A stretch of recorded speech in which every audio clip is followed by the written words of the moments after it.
Hello and welcome back to another episode of Vikings Happy Hour, sponsored by Lake Monster Brewing and That's Badass Wood Art. Remember to head over to that'sbadasswoodart.com using promo code CT Pocket for 20% off any one item from their website. And also, if you're here watching, please like and subscribe. We're doing a giveaway once we hit 3,000 subscribers. That's Badass Wood Art is sponsoring a SKOL sign custom made for one lucky guest. So make sure you like and subscribe. Gracious enough to be joined by Crissy Froyd, in my mind, the quarterback expert.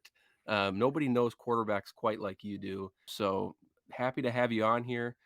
Viking fans are anxiously kind of awaiting what's next here in Minnesota beyond Kirk Cousins' future. And so this is a good class, I feel like, to look at. What do you think? Yeah, I think so. I think this is one of the deepest classes that we've seen in recent history. I think there's a lot to be excited about from that aspect next year as well. But I think that the NFL is a quarterback hungry league. We've been through all these kind of fads and trends, some of which have and have not worked out. And so you've got a lot of teams that whether or not they're a victim of falling for a trend that didn't work out, or their quarterback is moving on somewhere else, or we're thinking about, hey, this guy has only got a limited amount of time left in him. What do we do next? How much time do we have? What's the ceiling on these guys? I think that there's a lot of guys here really through the top 15 probably who could really emerge and do something special. Well, I know for sure the likelihood of the Vikings landing a guy like CJ Stroud or Bryce Young seems pretty small. Maybe there's a glimpse there for Anthony Richardson. But I think the steam, as far as first round quarterbacks goes, has been kind of centered around Will Levis and Kevin O'Connell's connection with Kentucky, and just sort of this fascination with Will Levis. What can you tell us about Levis as a prospect? Yeah, I've seen some mixed reviews about how his meetings with NFL teams have gone. And I mean, some of that stuff's rumors. Sometimes there's merit to it. So that's something I'd really like to know a bit more about. But at the same time, I mean, Will Levis is going to go one of two ways. And one of them's really bad and one of them's really good. He has a low floor, high ceiling prospect. But the floor is so, like, kind of like with Malik Willis. The floor is so low that it's almost a quarterback that becomes unusable if he is a floor quarterback in this instance. So the split here is okay. So do we have someone who fits this trend that is alive in some places and dead in others? We have quarterbacks that are large frame, 6'5", 250 pounds, really strong runners, good arm strength, yada, yada, yada. So that's a lot of good traits to like there. But at the same time, he has inconsistent lower body mechanics, and there are issues surrounding things like that. And one thing that, even though that's one of the only knocks on him, one thing that anyone will tell you who's worked with quarterbacks for a long time, accuracy starts from the ground up. And if a quarterback has inconsistent lower body mechanics, it breaks the whole thing. At that point, they might as well honestly play another position. I will say, Will Levis and I did talk ahead of the season, and he did say, he said, hey, like, I came to Kentucky essentially to learn how to play quarterback traditionally. And he acknowledged his weaknesses, and he was very clear when he was putting into action to correct them. And those have gotten better. And so if he stays on that trajectory, this is going to be a really complete quarterback who can do a lot of things, has a lot in his toolbox. But if he can't, you have Tommy Stevens. And when I talk about Will Levis literally has the potential to be Tommy Stevens 2.0. And I say that because they were on the same team at Penn State. So they played the lion role at Penn State. And it's this kind of weird Taysom Hill type thing. And it was the Taysom Hill before Taysom Hill was even Taysom Hill, basically. And so then Tommy Stevens transfers to Mississippi State, never really fully gets together quite to the extent that Will Levis did, although Will Levis was somewhat unimpressive as a passer really throughout his entire career in college. So Tommy was never able to fully establish that. And so he goes on to the NFL. This is a guy that ends up being a seventh rounder as opposed to, obviously, Will Levis is going to get drafted way higher than that, regardless of what happens with these rumors. But then he gets switched to tight end, a position he's never played before, and then he's bounced around to the Panthers. I think that he had a visit with the Giants or played for the Giants for a short period of time, and is now a third-string quarterback in the CFL. So you either have, with Will Levis, you have instantly one of the best quarterbacks in the league whenever he becomes a starter, whether that's now or later, or you have CFL third stringer. And that is why Will Levis is so polarizing. That's scary. It That's is a really scary. scary outcome for a first round pick. I was listening to some of the talking heads. I forget which program it was on, but they were, they were debating Will Levis and actually comparing him against Bryce Young. Right now, obviously, Bryce Young clearly is a better prospect by all Yes. accounts. But one of the interesting things was they had a very similar completion percentage. And obviously, that's one of the biggest knocks on Will Levis, but nobody's talking about that with Bryce Young. Can you maybe kind of walk the listeners just through some of the evaluation process from your perspective and how one prospect could be getting knocked for having a very similar statistic as a much higher prospect, and kind of walk through maybe some of the different nuances of that? Oh, well, I'd love to know whoever this talking head was because they clearly don't know how to evaluate quarterbacks. If it was as simple as a Roast number, I them. think I if think it it was was Mel as Roast 'em. Kiper. simple as a number, things would look a lot different rankings wise, and they would look nothing like this. That is why we watch the film. That is why we grade accuracy with points on a piece of paper, is what I do. When I go through and count how many passes were incomplete because of X, Y, and Z's fault, how many passes were incomplete because of the quarterback's fault. So that is honestly, in my opinion, that is very elementary judgment to make. I think that it's a really stupid comparison, to be honest with you. And one thing to look into, whenever I was at Mardi Gras, we were throwing stuffed animals, we were throwing these little turtles, okay? And so the people were having a hard time catching the turtles. And I looked over, I think I tweeted about it too. And I said, geez, this is how Bryce Young felt with his wide receivers at Alabama all year long. This is one of the worst wide receiving cores out of Alabama I've ever seen. And I think that the fact that Bryce Young was still able to thrive in that environment in a crumbling dynasty, essentially, Georgia is top dog now. I think says a lot about who he is as a quarterback. And I think that we should be giving him some additional props. As someone who's covered the SEC, I think that he experienced a lot of year over year improvement and was one of the few Alabama quarterbacks to have to face some adversity. Yeah, and I fully agree with you. I mean, I thought that was just such a ridiculous talking point. But going in with Bryce Young, who do you have rated higher? Is it CJ Stroud or Bryce Young? Because personally, I like CJ Stroud better. Granted, I like Bryce Young's competition he's faced more and some of the things he was able to do. But at the NFL level, I just see CJ Stroud maybe not ever hitting like a top 5 kind of guy, but just being a long time starter in this league. What are your thoughts there? Yeah, I had CJ Stroud ahead of Bryce Young heading into the season and for most of the season. But when I look at it, and I'm releasing the quarterback rankings for this year's draft not long from now, I think that Bryce Young is the more reliable, surefire, proven prospect. And so I think they're close by a hair. And perhaps CJ Stroud has the higher ceiling. I think that's a fair statement to make. But if I had to pick who I think is the most solid, ready to go, proven, little to no question marks, I'm going Bryce Young over CJ Stroud.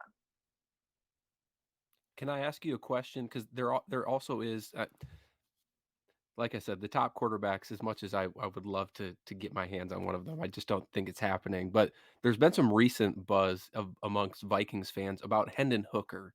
Obviously, he was at the Senior Bowl when we were there, but he didn't play because he's recovering from his knee injury. What are your thoughts on Hendon Hooker? Because there is a lot of people in Vikings land saying absolutely not. Vanilla offense, just his age, don't want to trust him. So what are your thoughts on him? Yeah, I think that the whole vanilla offense narrative. I mean, Mike Leach was my mentor. I was around Mississippi State in the air raid so often, and you'd get so sick and tired of hearing that it's the dumbest thing ever. And they ran a more complicated offense at Tennessee, and it's funny, and that people don't know what they don't study. A lot of people say the air raid's a one read offense, and I carry around a piece of paper with one of our plays that has numbers 1 through 5 on the progressions. It's that simple because I went and looked at the play, and so therefore half of these analysts think that the air raid is that simple, and it's actually not. It's still more simple, but it's not quite as simple as they think that it is, and it also puts more responsibility on the quarterback than people think it does, and they're essentially a coach on the field at the end of that. And so what I'm getting at here is Josh Heupel played quarterback for Mike Leach at Oklahoma, and so a lot of his offense is derived from that. But I do think that Hendon Hooker went through what he needed to. And let's not forget, he played at Virginia Tech first. This is not the only offense that he's ever played in. And one thing that I love about this quarterback is that I didn't like him much at first. Ever he was at Virginia Tech, he was very inconsistent, did not look good as a passer, was able to show what he could do as a runner, but a lot of question marks through the air. But he adapted to this offense that is pass heavy, that does demand that a quarterback be good throwing the ball, and now he is the best of both worlds. So I mean, we can say, hey, he didn't play in as complex of an offense as some other ones do, but the air raid and offensive elements of offenses like the one at Tennessee are littered all over the NFL. And if these quarterbacks from these quote unquote vanilla offenses can't succeed, then why is Patrick Mahomes, the air raid quarterback, the best quarterback in the NFL right now? Why did Baker Mayfield have a successful career? I mean, Jared Goff is not really, he's gone through some ups and downs, but I mean, he's still made it far for having the stigma surrounding him. So I think that that narrative is something that should have been dead a long time ago. I think people just are kind of stuck in their ways as far as that goes.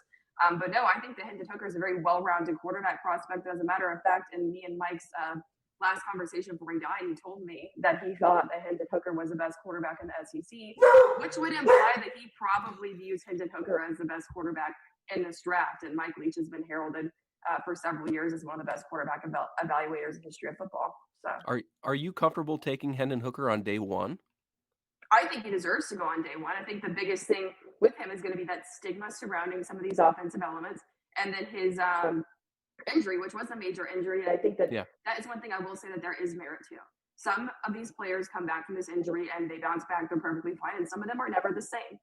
But I think that I don't think he'll go on day one. I don't think so. I think he deserves to. I do not think he will. I think that this is a quarterback that will go on day two. And regardless of where he gets picked from that point, is going to end up being one of the best steals of this draft. A team's going to get a lot of value in Hendon Hooker. Well, you sold me on that.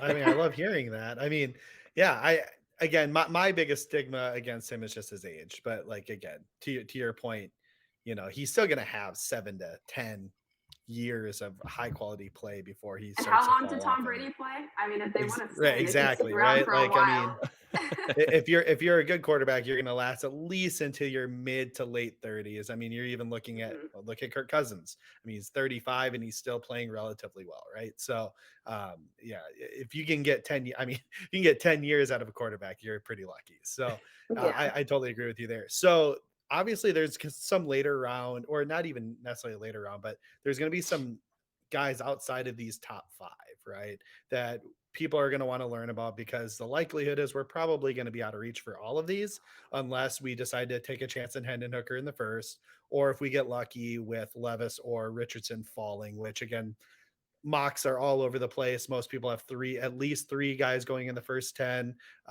So it's unlikely that happens. Who are some of the later round guys that you're interested in? Let's say rounds probably 3, 4, 5, right? That potentially could be a value add to the Vikings, knowing that Kirk Cousins is going to be here for 2023. So they're going to have a year to sit. Yeah, so I think whenever we get into that range, obviously, where is Anthony Richardson going to go is a very big question right now. That's a prospect who's really polarizing. I think that I think he was subpar at Florida. I think that he absolutely should have stayed another year or transferred somewhere else. I thought that he came out way too early. But I think that he has a really high ceiling and a lot of improvement to still be had as a passer. But I also think that there's a lot to be said about everything he went through at Florida. He went through some of the worst circumstances a quarterback could possibly go through at Florida. But I still am of the opinion that he should have stayed. So like I said, this is another quarterback, a really low floor, really high ceiling, definitely needs to sit for the first year. Tanner McKee is another quarterback who could be a mid to late round guy, very mature, very high football IQ, heavily experienced at Stanford. I think brings a lot of good things physically to the table as well as a passer. I think that's going to be a quarterback that we look back at kind of not quite as a Brock Purdy, because Brock Purdy is going to win a lot later than Tanner is probably going to go. But I think that we're going to look back at Tanner McKee and be like, why were more people not talking about Tanner McKee as time goes on? And then Jake Haener, incredible ball placement, really tough, gritty player, and he's just swept everyone away at the Senior Bowl. It was not even close. I feel like a lot of people expected it to be a little bit of a closer competition, but I mean, it was Jake Haener and then gosh, 1,000 feet, and then everyone else stacked close together. It just wasn't even close. So I think that he's a quarterback who's really come in clutch in some situations, has played through injury, and went through a lot of. Any time that Jake Haener was not throwing for 400 yards and looking like $1 million at Fresno State, it was because he was injured. There was a point in time he had a foot injury, and they kept having to change his cleats, and it wasn't quite working. And that's so we look back at the season before last, whenever he was on fire, catching all his national attention because these crazy numbers he was putting up, and they had this dip, and it was because of that injury. But it only comes down to that. So I think that those are two guys to really look at. And then as far as quarterbacks who could go late round or could be priority undrafted free agents, I think Tyson Bagent out of Shepherd is a really intriguing prospect. Honestly, a freak athlete, and then one of the best quarterbacks on a personal level that I've had the chance to work with. Another quarterback who's very mature and has the support of his teammates. And I think a lot of people really rallied around him as well at the Senior Bowl, even though Jake Haener did steal the show there. So I think that he's a quarterback who has a high ceiling that a lot of people might not be paying attention to right now, but depending on how he pans out and tunes up some things, could end up being a lot like a bit of a surprise prospect. That's another one that could kind of end up doing the Brock Purdy thing, though I think it's going to take a while for that is actually replicated. In today's this episode will drop later this evening, but in today's ESPN mock draft, Jordan Reed, who used to be a member actually of Climbing the Pocket, released his 7-round mock draft and had the Vikings selecting Dorian Thompson-Robinson. What can you tell us about him as a prospect, and is that a good fit potentially to sit behind Kirk Cousins for a year? I think so. Very athletic quarterback. Another one that I think has a pretty decently high ceiling. I just had a lot of inconsistency though at UCLA. I mean, anyone who's been keeping up with quarterback rankings since before the last draft, Dorian Thompson-Robinson is a quarterback that a lot of people have been talking about, but you'll notice he bounces around at like number 20, then number 35, then number 10, then number 7. So it just has to do with consistency. I think he brings a lot of tools to the table. I think he's still raw in some aspects. So yeah, I think as a developmental prospect, could be someone who ends up being better than what they're being talked about right now for sure. I do appreciate the shout outs to the Oklahoma quarterbacks. I mean, I grant you only mentioned, well, you mentioned Heupel and then Baker Mayfield. So I'm a big Sooners fan. So, Yeah. and it's funny because you had mentioned the air raid, Patrick Mahomes is successful in it. Who's a top prospect next year right now? Caleb Williams. He's in an air raid, right? Like, so I do kind of find it silly that, they're discounting an air raid quarterback Oh, just yeah. because of the system they're in. Look at the tools, look at the prospect. Is he able to win within that system at a high level? That's what you need to understand. So no, so lastly here, I just wanted to talk, kind of double back a little bit. You had mentioned, you were talking about Anthony Richardson just a little bit. Do you think that either him or Levis go in the top 10, or is there a realistic possibility that they start the slide of the quarterbacks into that teens? And should the Vikings trade up for one of them, let's say it costs them a future second or something like that, should they take a chance on one of these guys? With the depth of the quarterback class this year, and then what next year has featured, I think that it's not worth trading up. And plus, because like I said, there's so many question marks surrounding these guys. I think reasonably that at least one of those two ends up in the top 10. Though there is talk of Will Levis sliding, and really no one knows quite how high Anthony Richardson's going to go. There's a lot of guesses out there, but like I said, I do believe that one of them goes in the top 10. But like, I mean, these two quarterbacks have incredibly high ceilings. Just a matter of whether or not they hit them. And unfortunately, it seems like more times than not, especially making that transition to the NFL. And then you have a quarterback who has not played traditional quarterback long enough in college, and then a quarterback who, in my opinion, is not experienced enough and needed to stay another year in college.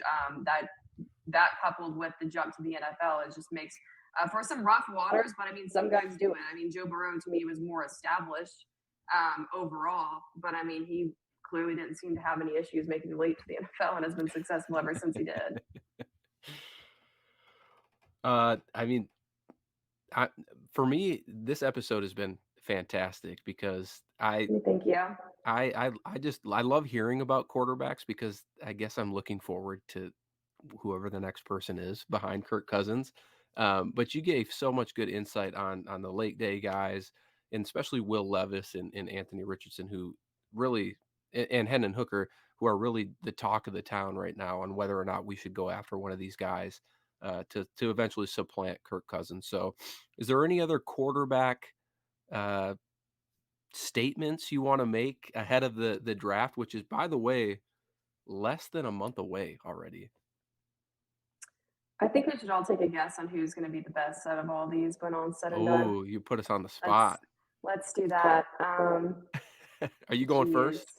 I guess I will. I'm Okay. going to go Hendon Hooker. I'm sure Ooh. someone will bookmark this and we'll post as a GIF later on if he fails, since everyone does that to me. But I think I like to go against the grain, so I'm gonna say Hendon Hooker. Okay. Sure. Ryan, you want to go next? I'll play it super safe because I'm a really big fan of CJ He's Stroud. gonna say Bryce Young. No, CJ Stroud's my guy. Yeah, CJ Stroud's my guy. I think if I had the draft capital to move up, I would certainly go do it. I have so much faith in this kid. I think he's going to be, again, I know earlier I didn't say he could, I said he might not reach top 5, but he has the abilities to, and I'm a big fan of his. I think that he brings everything to the table you need. So I'm going to go with CJ Stroud. Yeah. Man, this is kind of putting me on the spot, but I feel like I'm going to take the safe bet here. I feel like I'm going to take Bryce Young. I mean, I don't want to pick the same ones that you guys picked. The good thing is that at least one of us should be right. Yes, absolutely. In theory. I legit do not have faith in Will Levis, and neither do I. Like, really Richardson has so much ability, and I really want him to succeed. To your point though, he needed another year, and if he gets put into a position to play too early here, it could be crumbling, in my opinion. So unless he goes to the right situation, which again, we could be that, right? Like, we could be that spot for him if he fell. I just don't think he's going to fall here. And I don't know if he's going to be put in a situation to succeed in that top 10. So we'll see. I will come back to this video though in 5 years, and I'll tag you, and one of us will be right and the rest, maybe we'll all be right. Who knows? Maybe. You hope so. But Crissy, I want to thank you for hopping on this evening. For those watching, you can follow Crissy on Twitter at Crissy_Froyd. And what are you working on for Sports Illustrated right now, or anything? Because you are everywhere. You're busy. Everywhere, all the time. Yes. So I do SEC content on Saturday Down South. That'll be picking up more closer to the season, kind of off and on right now. But Sports Illustrated on quarterback everything every single day. So all the rankings, feature stories, doing a lot of stuff of that nature, and then still obviously providing a lot of Mississippi State coverage. So that's kind of where things are centered around right now. Awesome. Well, you guys can check that out there. I'll put a link in the bio of the video in the description below. Make sure you like and subscribe. Come back. We got a ton more content coming up the rest of the month leading up to the NFL draft. So until next time, everybody, SKOL Vikings.